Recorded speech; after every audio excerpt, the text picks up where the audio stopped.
Welcome back, everybody, to another episode of the Power Story Podcast. If you're listening on Thrive After Sports, thank you for tuning in there. It's your boy, Taj Dashaun, and I'm joined today by my man, Joe Hooks. What's going on, Joe? What's up, man? Thanks for having me. Hey, man, it's a pleasure to have you here. I'm glad we got connected. For those of you who don't know, Joe Hooks is a college success coach. He's a founder and director of the 480 Club. He's a youth advocate, social impactor, youth football coach. Did I leave anything out, Joe? No, I don't think so. Man, you got so much going on. You don't even know if I left anything out, man. Yeah, I have to check. Sometimes I gotta check. Like, oh yeah, I'm that too. I mean, you have your personal stuff, your professional stuff, but overall, man, sports, football, faith, friends, family, and just really there for the people, the young men and women in the community. And so, obviously, we'll talk about that. But yeah, I'm just glad to be hands on, all hands on deck. Yes, sir, man. You're definitely an example of being hands on and giving back. And with that being said, man, let's just dive in and talk about, before we get into your story, I want to talk about 480 Club. How did that come about? What's it all about? Just tell people what the mission is, man. Yeah, 480 Club is, to me, it sounds good. So the origin of it is really, I saw a need. We're not from Cali. It's cold over here right now. We got some snow. So, with the way sports performance has been going, those winter months, back when I grew up, we had knee football, we did basketball, a little karate, just to stay active. So, the real story is just overall the amount of minutes. So one day I was actually going to a friend of mine who has a podcast, and he was showing me his upstairs, like his podcast, doing a radio show called Ball Hogs Radio, like more about Redskins. I'm a Ravens fan, by the way. So we try to beat the Chargers, whatever. But anyway, so I go downstairs, and he's like, "Hey, have you seen Soldier Fit?" And I was like, "Nah, it's a gym," because I've had a lot of gym memberships. When you're an athlete, you like to see other gyms and get in where you fit in. So I walked around, I saw the gym, I saw some turf space, I saw like a lot of square feet. So I meet the manager, and he was like, "Hey, I want to introduce you." And he was like, I was like, "No, I know who you are." And he was like, "How you know me?" I said, "You didn't give me a job." And he was actually previously was a manager at a gym called Fitness First. And I was trying to sell memberships, thinking like, yeah, I was in shape. I came out of college. I knew sports. I could know a lot of people in the community. So he had that strong face, like you kind of called me. He's like, "What can I do for you?"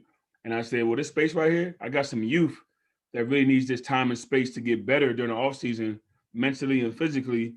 And fast forward, it was the amount of minutes. So if you tell a fifth grader 8 hours or 480 minutes, what's really going to impress them? And so I knew the mind was really important, and I used the minutes, and I felt like it was strong. So you got 360, 180, and I said 480. And it was just, I just trusted my gut with it, and I stayed with that through everything I've done, doing. And, it's really unique. And a lot of those guys from that original class are now at Pittsburgh, West Virginia, D2 schools, D3. Young men are, doing great things and business schools. So it was really just a response, filling a void, and, a way for help me to thrive after being in sports, honestly, just to stay connected to the process and teach these young men. I'll have guest speakers from NFL retired players like Orlando Gary. He lives around here. I had D1 players. Trayvon Diggs came, Derek Tangelo, who's at Penn State. So really just want to inspire, reach the youth, and just stay active. So that's the 40 origin, and it's like, what's happening more, but that's where it came from, and that's why it's 40 Club. That's amazing, man. And this was not over, but almost 7, 8 years ago at this point? About 6, 7 years ago it started. I did it like as a grassroots volunteer. As I realized as I continued to do it, I got the LLC just looking on Google and YouTube just to create, protect myself from a liability standpoint. Because we did a lot of things, you go to college condition, I don't know, wherever you play, where'd you play ball at? I played at Stony Brook in New York. Okay, yeah. Okay, actually I know Quentin Littlejohn, one of our a guy I coach. That's my guy right there, man. Hey, yeah. see Smoke Road, that's a good dude. He's from the area, he's from MV too, where I coach kids. So we've done workouts in Stony Brook, New York, but most of the same things you do, the process is the process. So during the winter conditioning right now, if it's really the gut checks, the training, the speed, agility, the mental toughness, the brotherhood, that is what I was trying to teach them at an early age, and build their mind and body up, and learn from somebody who's been there. So that's the workouts we were doing, and like I said, from there it was just really to respond to the community. So that was really cool. It was good times. Yeah, man. So I'm curious, when you had the conversation with that dude, with the gym owner, where you told him, "Hey, I remember you," Did you already know going into it, like, I'm here specifically to get this space so that I can use it to train? It just popped up right there in the You know, I moment? mean, I'm a man of faith. You know, I think everything happened for a reason that I actually went to that podcast invitation. Then on the way downstairs, I took the time out. I think we got to be open-minded, more open-minded as brothers and using our relationships. I preach that a lot through my college success job. And as an athlete, that your teammates or your fraternity, your brotherhood, your connector, right? So when I walked in, especially after sports, I wouldn't say using my frustration, but using my passion to say, you know what, in this moment, I'm going to tell this man to his face, like, yeah, I remember you. And right there, I felt like he had to look at himself and say, you've been able to do all this, this is what you do, and now you're here today. And if I would have been never said anything, maybe 40 Club would never be here today. And so I'm glad I felt comfortable and confident to tell him that because I had nothing to lose. And I really didn't do it for profit. You know, it was an LLC, but I operated like a nonprofit until I got a nonprofit technically 2 years ago called 40 Cares. Um, but I do a lot of things, and my main thing is to keep money in the community, serve the community, and have youth and young men thrive through sports and after sports. So, but yeah, it was uncomfortable, but at the same time confident because it was the truth. Right. And congratulations on getting that 501c3 status, man. I know some people that's still waiting on it, and you got Yeah, it done. yeah. It's a journey, and you know I always say this. This is one of my motives: is if it's positive, it's possible. And so you know, it ain't like I'm trying to make money off of selling something that don't work, or I just think that makes if it doesn't need and you follow through and you persist, right? You have that dog culture, that mentality to fight through the processes and ask vulnerable questions. I think that's something that as athletes is someone that we've been programmed and we follow our coaches in the plan that using those skills to continue to complete other things in life, and that's what really can help you get through other things you want to do. So Well said, man. I definitely think people need to hear that message. And just for everybody who's tuning in on Thrive After Sports, man, it's easy to look at Joe Hooks, the man today. You got 480 Club, you got 480 Cares, and you're having an impact on the youth, and they're going on to play at the next level. But can you just talk about what it was like for you? I know you were a team captain at Shepherd University, man, a baller, a linebacker, right? yes, sir. Yes, sir. Okay. And then can you just talk about what that was like, man? Like as your career wrapped up and you had to carve out a lane for yourself. What was that process like? Man, it was tough, and I think that's helped me lead to my passions. I said I did. If everybody made it, who would be there to help people who are trying to make it, right? And so, Mm-hmm. we gotta put ourselves, get unselfish. And so in college, I did an in-state major, and I was like, okay, I like sports, and it was kind of like sports management, and I'm thinking about football. And we won 4 conference championships. I lost 1 conference game in 4 years. We got 4 rings. We lost in the regional championship 2 years in a row to some tough teams that had a lot of good teams. But when you're winning and you're playing a lot like early, I think it kind of blinds you. I think the attention focus goes on making plays and making on confidence. And I always tell people this: it's harder being a little bit good or good compared to just not being good. So if you know you're not really that good, you're gonna focus on your major, your internship, your next steps. But when you're playing, when people tell you you're good, you're not gonna not think about being good and what that can do for you. You're gonna think about ball. But if no one's telling you you're good, why wouldn't you, when you're on the sideline in your dorm room, think about, am I going to get my master's? Am I going to study abroad? Am I going to start my business? Am I going to reach out to this person? So, I played early, about 3.5 year starter, nickelback my freshman year, and then outside linebacker. I battled some injuries, but I always push through. I always try to overcome and prove people wrong and prove people right. And so it really got to my last semester, and it really hit me one day. I remember the emotion. I don't remember exactly where I was, but I was like, "Oh, what am I doing? Like, what's next?" And I knew with the scholarship, you end at your semester, right? They're ready. So I was thinking about changing my major because I realized my major didn't hold a lot of weight in the economy. And I graduated in a recession. I graduated 2008. So I got scared. I was nervous, but I said, okay, well, as a Black man, the best thing, one, is embarrassment. So we got to realize, okay, I don't want to be one of those college students that didn't finish in time and I'm still walking around with my jersey hoodie. And then there's a freshman walking around with my number. So, in my school, I would say I had a lot of older coaches that were in and out. And so I didn't really have that connection. We were very organized, but the next step, and I had to really coach myself up. And I was really nervous about what I was graduating with, but I said, hey, let me get out of here and not get in any more debt. So in hindsight, I think being in school longer would have put me in a better place. Maybe GA, master's program, just because the economy sucked. And I feel like the world owed me something. Like, hold up, I didn't go to jail. I haven't had nobody pregnant. I played ball. I was successful. So why isn't a company calling me to offer me a position? Because I did what everyone told me to do. And we have to combat that mentally, and talk to each other and prepare each other. And so that's why I'm glad I'm a coach to inspire and educate these young men on, hey, you got to go and get it. No one's going to come to you. And I had to get over that pride and just wrapping it up. Even coming out, I did my pro day at West Virginia for a D2 school. Like that doesn't really happen easily, and so I had a good size, about 228, ran a good 40 time, hand time 4.344, honestly. And I did that. That experience was crazy. How detailed you want to go, but overall, I'm running a 40-yard dash with Mike Tomlin, and I'm seeing 55 cameras going off. I wasn't used to that every day like West Virginia was at practice. I was there from 9 to 5, and I had a tangerine and a granola bar, and I'm doing L drills for the Patriots, the Jaguars, the Vikings, and it's an experience I'll never forget. And that led me to kind of keep going, but it was kind of unreal because I didn't know what was going to be next because eventually an agent came and stuff. And so I was really navigating through that process by myself.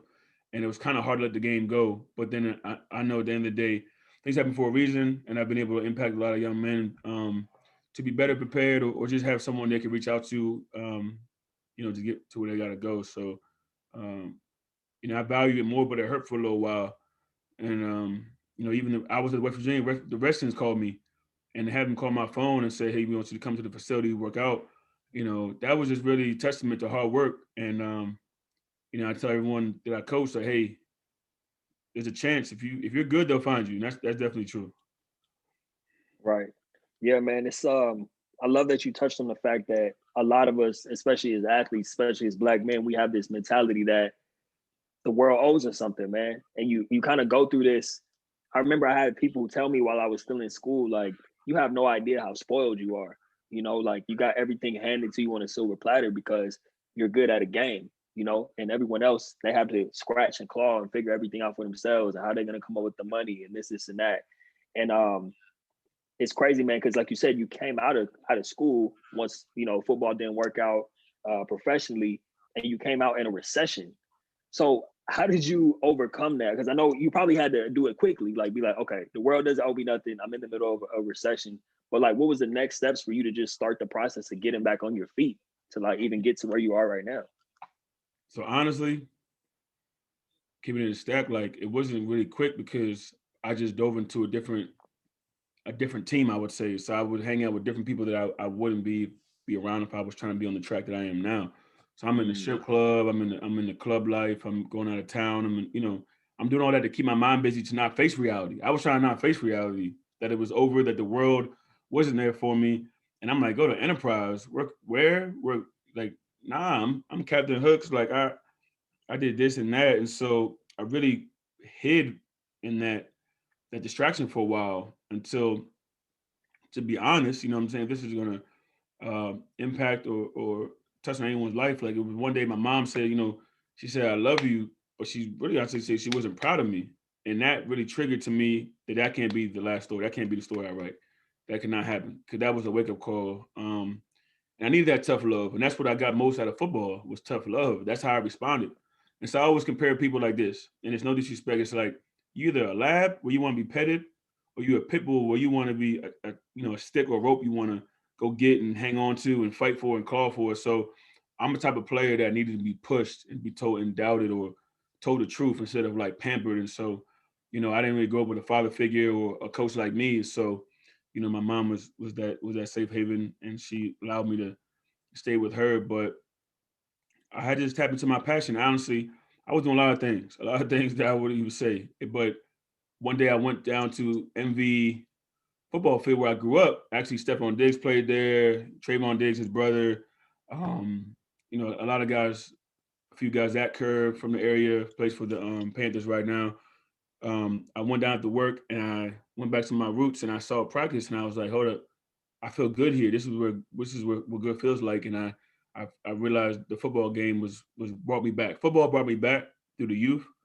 Um, I felt like I was part of a team again, and I just used that adrenaline. You know what I mean? Like after kickoff teams, I was on the casino. I was trying to hit blackjack. Now I'm like, now I can go tell this 10-year-old how to blitz or this 14-year-old how to hit somebody hard and make a play and go to private school for free. So I needed that feeling again, and that's what football gave me during when I was playing, and then after. And so after all that, I got more in my hands into their life. Like it was food, community resources, programs during average time, and so that really would help me branch off. Wow, man. Hey, I just want to say, Joe, I appreciate you sharing the part about you trying to mask it because I know somebody listening right now has either been through it or is going through it right now. I for sure went through it, so I know exactly what you mean, man. It was a whole lot of. I always say when I came back from college, I had an extended college, meaning all the homies from back home who went off to play at different schools. We were back home in the same area now, and we just went out and drank. It was like Thursday through Sunday, man. And I had a similar experience too, man. Whereas my mom, who brought it to my attention, it was that she said something to me about how much I was drinking and staying out late and all that stuff. And then also, it was like a meme going around at the time. You probably seen it with T.I. where he said something like, you're drinking and popping bottles in the club every weekend. What are you celebrating? And that really hit me because I'm like, yeah, I'm unemployed. I got nothing going on. I'm living back home in my childhood bedroom. And here I am at the club, like I'm a big shot trying to buy bottles every Yeah, weekend. You know what I mean? yeah, So, for sure. It's yeah, funny man. too. Even we as grown men, I'll go to like Top Golf, we out to eat, and we all not complaining, but like the bill 200. But we were spending like I got receipts. If we spending like 6, 8,000, 10,000 in the club, and I'm like, how was we moving like that? I'm supposed to be buying cars in the club, and now we over here conservatively having a good time, quality, and spending way less money and have a certain way about it and mindset about it because credit is money, relationship is money, equity is money, investments is money, having a salary job is money, benefits is money.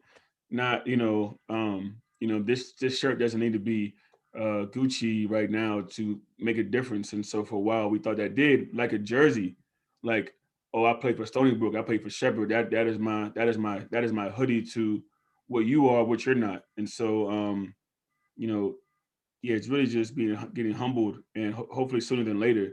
And that's what these young men need to do. I've actually had people reach out from different parts of the world, honestly. Like I connected with a guy, my bad for remember his name, but tight end from Michigan. I'm like, Michigan, you play at Michigan and you're reaching out to me, figuring out how do I, and I'm thinking like, yo, you play for Michigan? Like you can't call like um, you know, Charles Woodson or something. And be like, how do you?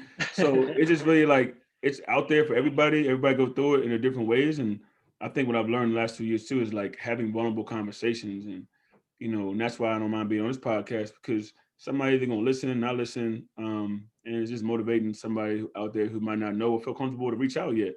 And when people reach out to you, to me, whoever, and it's a small world. I mean, we already realize we know somebody right now, Quentin Littlejohn, hard worker, good guy, someone who I know who's just going whatever he's doing. I think he's coaching or teaching, but I think he'll use that football process. He had a good foundation, you know what I mean, and so, but at the same time, with football players, they think because that we always got to figure it out because we always have, and that's what we got to realize that sometimes it's okay to get help, ask questions, or break bread with people too. Right. Yeah, man.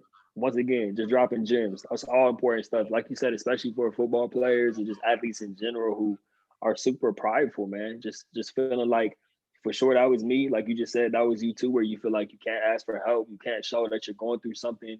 You can't even say, hey, I don't really know what I'm doing right now, let alone that I'm struggling internally. You know what I mean? How did it start to manifest for you where you realize, all right, I'm basically just masking everything, right? And I know moms brought it to your attention, which is shout out to moms for for Yeah. interjecting there. You know what I mean? And making sure you got back on the right track. But how did you start to kind of heal that internal self and start to open up and be vulnerable with people and just start getting serious and mapping out those next stages? So you know the quote, like, it takes a year to build a reputation, but a second to lose it. And so I Hmm. realized as kids look up to me, they watch me, and they want to, mirror you succeed. And I didn't want to let nobody down. And that was just something for me. Is like that was worth it to me. Is not letting nobody down. And so as I saw the response and I saw the connectivity and the relationships that I was able to build, I had to really, you know, put myself to the side and just realize that if I was to be an influence to this young man and then something happened where I'm on the news or I do something wrong, that's going to create 10 other, 20 other, 100 other people that do the same thing. And so, I really just talked to them about getting out, but coming back, giving back to the community, because it's got to be a cycle. And I tell them, like, I'm going to have a son one day and I need you guys to do this because I'm not going to have the same energy or the same influence. But it was really just looking at sometimes, honestly, pictures and be like, yo, is that me? Like, what am I doing? You know what I mean? And so I took a lot of pride in that growing up that, like, from my school, from my coaches, from my staff, for friends that they could be like, hey, Joe's a good guy. He's doing good things. And, I feel like I was always a kid that played with the fire. And I'm just humbled to be in a position that I always say this: learn before a loss. A lot of times we got to lose somebody within, marriage, relationships, death. Things come up, and I'm like, if you can learn before a loss, you're way ahead of the game. So I've never been in jail, right? I've been in handcuffs. I've never got anybody. I don't have a kid, but I had people pregnant, right? So I've had the warning signs, things that happen in a way so that you can make that right turn on the road. And so I'm just blessed that all the prayers, spirits, and friends and family that stuck with me during those dark days, honestly. And I've actually even from 2 years ago just sent people paragraph messages being like humble, but like, hey, man, my bad for these years for being, on edge or, and I ain't gonna lie, like the things that was going on, I did learn a lot, but you know how they say like some of the best businessmen are in jail and stuff. It's more so I see a lot of that even in the positive world, but I did lose or affect certain relationships that you know those last a lifetime. So it takes a while to repair that stuff. But I have to be humble, and I reached out and I let whatever happens happens, and just be open minded to new relationships and new friendships and new opportunities. And so I think everything I've been able to do, God has blessed me with a beautiful fiance, great friend, solid foundation, and opportunity to continue to do what I can do for as long as I can do it. And that's what I want everybody to remember is like Hooks was never half-assed. He ain't short me because that's going to be something they're going to use as either example or a crutch later on. And football told me just keep going and be tough, but it's okay to get training, get help, and get better. So that's what it's about. Man, learn before a loss, man. That might even be the title of this episode. That Yeah, has for a nice sure. read to it, man. I feel like people could definitely resonate with that message, especially everything that you said behind it. You know what I mean? Hmm. Um, it's funny, man. It's the first conversation you and I had. It was cut short for whatever reason, but we weren't able to take that deep dive. But as I'm listening to you really go into it, I'm like, man, it's just crazy how similar the stories are, man. Because Mm. I still do similar things where I like someone will pop into my mind. I'm like, man, I really did them bad. Let me just reach out and just be like, hey, I was going through it. I'm sorry. There's no excuse for it. But because I was struggling internally, it was just projecting it out to other people. So I have to do that from time to time too, man, to just go back and be like, send a long message or send an audio message and just say, I'm sorry, man. Like, and I encourage anybody listening, if there's someone who's popping into your mind right now where you treated them bad or did them dirty because you were going through something, reach out to that person. Just make it right. That way you don't have to live with it anymore. And that person can be at peace too. It makes a world of difference. So heed Joe's words on that. For real, man. Definitely makes a big difference, man. Get that weight off your shoulders. It ain't worth holding on to. I mean, even if you're mad at people have done you wrong, didn't support you. And my cousin told me one day, he's like, "What do you really get out of being mad? If you think about it, like, what do you really get out of it? Okay, and so you get more out of not being mad. If you think about it, like, and so one of the other things I tell my youth is, show me or tell me where it's worked your way, and I'll leave you alone. A lot of times that gets you stuck. So, people always think that like in a video game, I can create like I'm gonna create this world as like a video game. It's gonna be my world. But if you learn before a loss, you realize that people have success leaves clues. People have been there before you. Everybody's not here to hurt you. Somebody knows what you don't know. And so I tell these kids that I don't care if it's a fourth string quarterback or the last string receiver or DB, that person is there and having for a reason. And you either have something to give to them, they can research from you. You can learn from them. And with that, you could be losing gems. You could be losing businesses, opportunities. I got guys who were like the fourth string quarterback, like a brain surgeon. I mean, and so, when people say, how do I do a lot of what I do? I don't have a lot of formal contracts. I just have a lot of relationships and being consistent, you know what I mean? And what we say is one day could do a lot. And so you never know who watching you. Like you say, you never know who you affected, good or bad. And be humble to that, because if you're a winner, right? And like George said, you might piss people off, but you obviously have helped people. So just be humble to that, and people will respect it, and if they don't, as long as you feel good about it, you can move forward, because, he's like Nas says, just move forward. Don't be where you are, but just keep moving forward. Nothing can help you back there. Mm, that's right, man. That's real. And I wanted to go back to this. I wrote this down while you were talking earlier because I wanted to make sure that we didn't overlook it. And it's how you were talking about, like, you didn't want to let anybody down. And that's what really kind of took you out of that place of feeling sorry for yourself and started being like, man, I'm a role model. And this is something that I know you share this with the youth too, man. And I constantly share this to athletes in transition. Like, you're still a role model. Like, just because you didn't make it professionally or your professional career is over, like, people are still looking up to you. Your nieces, nephews, little siblings, anybody, even people older than you might be looking up to you. Like, what is he going to do next? What is she going to do next? And it's almost like, if you don't realize that, then the example you're setting is, oh, you just peak when you're playing your sport, and then you go off and just kind of live a mediocre life after that. So I didn't want to overlook that, man, because I think that's so important that you touched on that. Like, you're still a role model, whether you want to be or not. Like, I'm sorry, you want to say something? No, I I don't think want you're right, man. It's like, I see guys signing days coming up, people going to Penn State, bigger schools, Wade Shepherd and Stony Brook, and it's like, that's selfish. Why continue to support them or not support them and get the Shepherd or Stony Brook, or just see that if they do better, that means you're doing a good job. As a black man, if we don't go to jail, if we're alive, that gives them hope. So it's like, I don't have a kid yet, right? So it's hard to stand, but it's a close thing that is coaching, because they look and they watch everything you do. And so when you realize that that's what helped affect you, from good or bad. So if you're either like, hey, I want to be like this person, or I don't. And so I tell these kids, I didn't play football until I was in middle school. I'm coaching kids at 9 years old. I'm like, look, you can get further than me, because we're doing the process way before this. And we know the statistics of who really gonna make it, but that instills them to be better husbands, fathers, friends, co-workers, businessmen, entrepreneurs, and they'll realize later, right? Plant the mustard seed, let it grow. That those things really help them. And for anyone who, like, doesn't have that feeling, just volunteer. Go back to where you're from. Go back to your neighborhood, and you'll see a lot of people who are familiar. Oh, that reminds me of my man Joe. That reminds me of my man, Tyler. And so you'll start to have those emotions to it, and hopefully you be empowered and motivated to keep going, because yeah, you definitely don't want to be that guy to be like, hey, I don't want to go to school because Coach Hooks showed me that school wasn't worth it, or and just make the world better, man. Because someone, good karma, good blessings, somebody's gonna come after you. That's right, man. Powerful stuff right there, Joe. And I wanted to ask you too, man. I want to bring it back to 480 Club and 480 Cares, right? So you had that moment in the gym.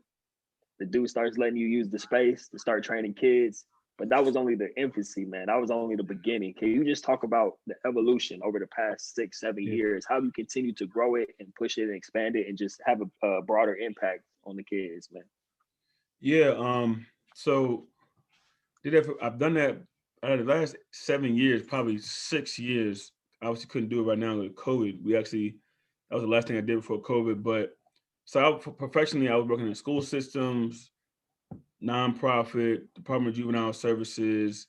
So what I did was I kind of meshed the two, and I had this idea of doing this neighborhood give back, and I was able to connect with this lady through a friend, and she came to my office, and they were kind of on the same page. And so I took this small opportunity and I did like something called Holiday Hoops.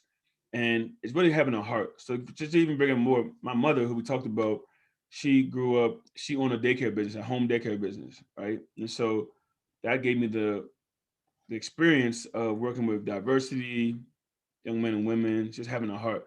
My dad was a very hard ass from Philly and just not really in a good mood kind of guy. But so being able to use those skill sets, but then using sports as something that I thought like was missing that gave me my identity, my relationships at the time. I did a Holly Hoops event and it was right before Thanksgiving. And I was like, yo, I want to make sure these kids have a hot meal. They have something to do. They're not alone. We played basketball, 3-on-3 tournament, and we had a guest speaker.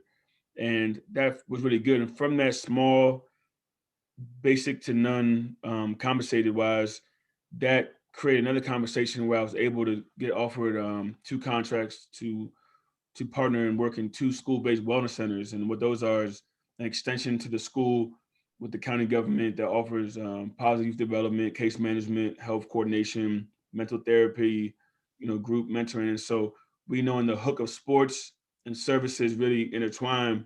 And so through sports, we can meet these young men where they're at and get them where they need to be or want to be. And that as well. I obviously I also worked in the recreation department, and I was the director of all these vendors coming in and doing cooking club and basketball and yoga. And one day I was talking to this lady who does a cooking class, and I was like, "How much you get paid?" And she told me, I was like, "Oh, I'm on the wrong side." So I saw the quality coming in. I said, "I can coach these kids. I'm from this neighborhood. I look like them. I know." And so it went from one day to 1 hour to eventually being at 6 schools over 2 hours, and I had other friends go out. So we was tapping into over hundreds of kids every day in the community, and so it's really I've been able to respond. I've been able to adapt. I've been able to come up with a blitz to get inside the system to do what I do, have fun with youth.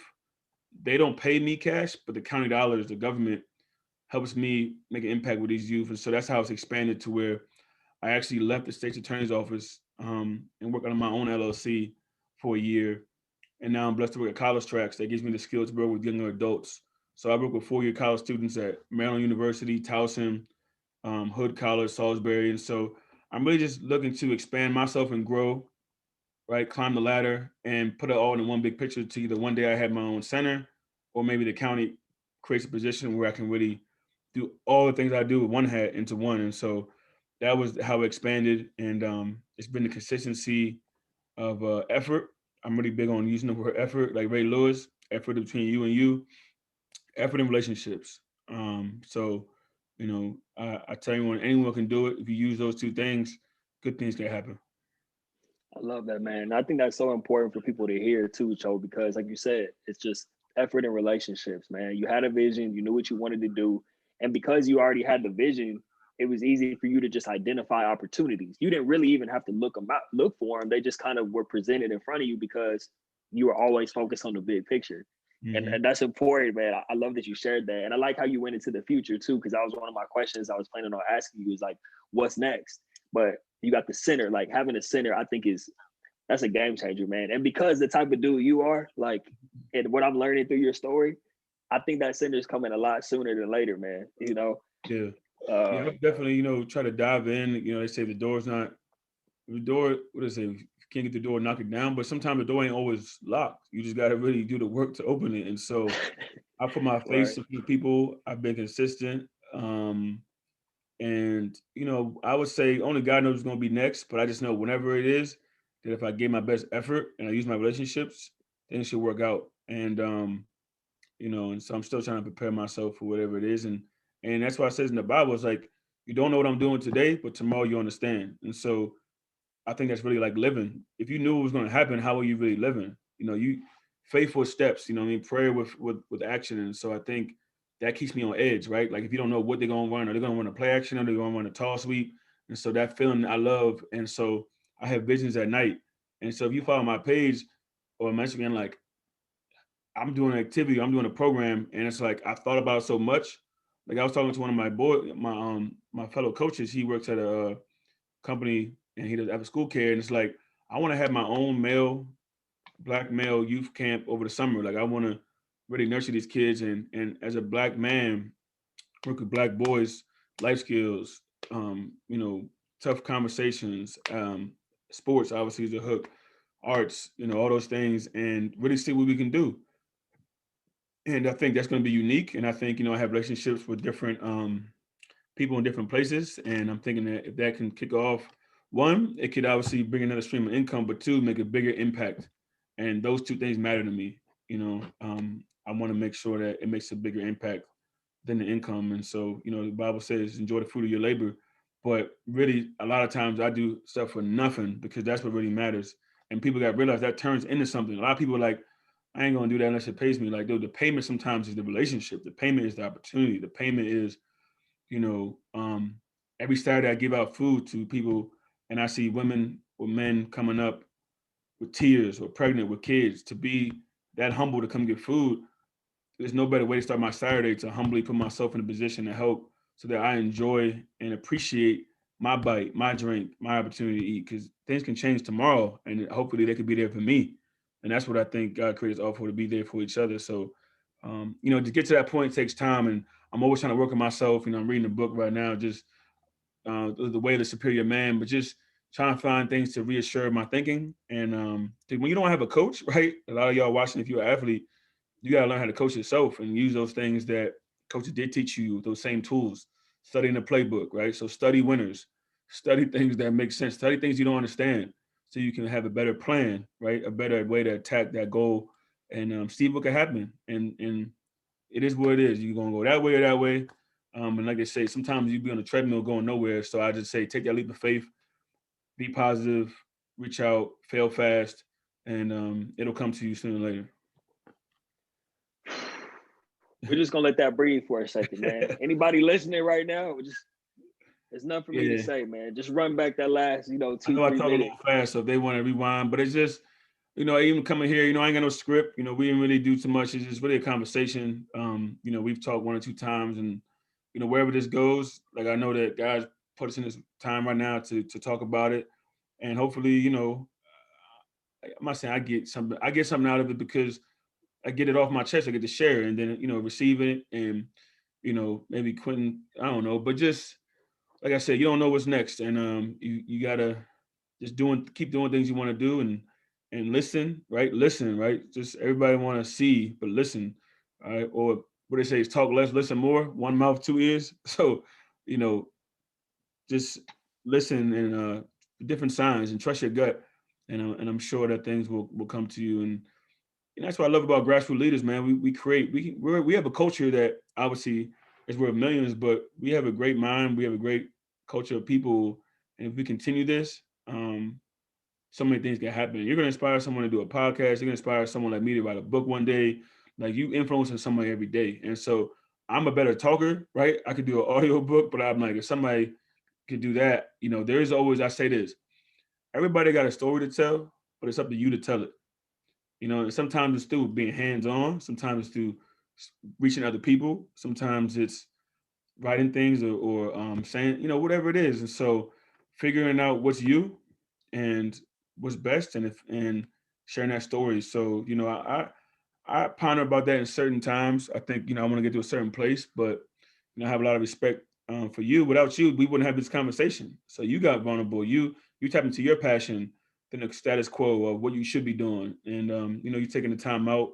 You're on the West Coast, I'm on the East Coast, and look what we're doing here. And it's a real cool thing to be a part of. So thank you for having me on. Joe, thank you, man. I definitely appreciate you. We could go another few hours on this, but I definitely want to be respectful of your time. I know you got a million things to get to. I really did mean it, man. For anybody listening, you might want to run back that last 5 minutes. I know I'm going to when I listen to it back. But Joe, this has been tremendous, man. Just you just being vulnerable, sharing your story, dropping gems, giving advice. We got a little bit of everything on this episode. And I know that a lot of lives are going to be touched by this one, either now or, years from now when people listen to this or watch the video, man. So definitely appreciate you. It's a pleasure to have connected with you. I know we've been following each other's work for some time now, but for us to actually be having conversations and be able to share like this, especially with people to listen in, it means the world to me, man. So thank you for coming on. Before we get out of here, please tell people how they can get in touch with you, how they can support the movement, all that good stuff. Yeah, for sure, man. Like, I thought about the message you sent on LinkedIn. Like, you reached out, you got uncomfortable. We didn't know each other. I was like, I missed it. So, respect to you for hitting me back. I challenge myself to be more engaging or in the LinkedIn platform world. So, the best ways is LinkedIn. I'm on LinkedIn, Joseph Hooks. Instagram at 40 Club. As you see here, at 40 Club. Twitter is at 40 Cares. And what else? So email joseph.hooks at 40.org. Hit me up on those platforms or email me. Love to connect. I got friends everywhere from, Miami, Cal, New York, Midwest. And so I like to build opportunities, build relationships. I travel a lot through coaching 7-on-7 or taking kids to colleges. So I really like to make it more educationally based and really experience the world, man. Being on quarantine, like we were talking about San Diego, like just go whenever I can go, see it, meet new people, and get out of your comfort zone, man. It's okay to go to a gym and not be super tight, or go to a bar and say hello to somebody. And so I'm looking forward to doing that. Hopefully we all are. We're safe, and hopefully I look forward to hearing from anyone who's listening. So appreciate it. Man, awesome. Well, folks, thank you for tuning in. Joe, thank you again for coming on. This has been another great episode of the Power of Story podcast and Thrive After Sports with my man Joseph Hooks. Please go get in touch with this man. Follow up with everything he's doing.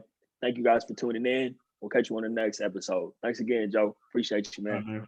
Peace, man. I'll let you.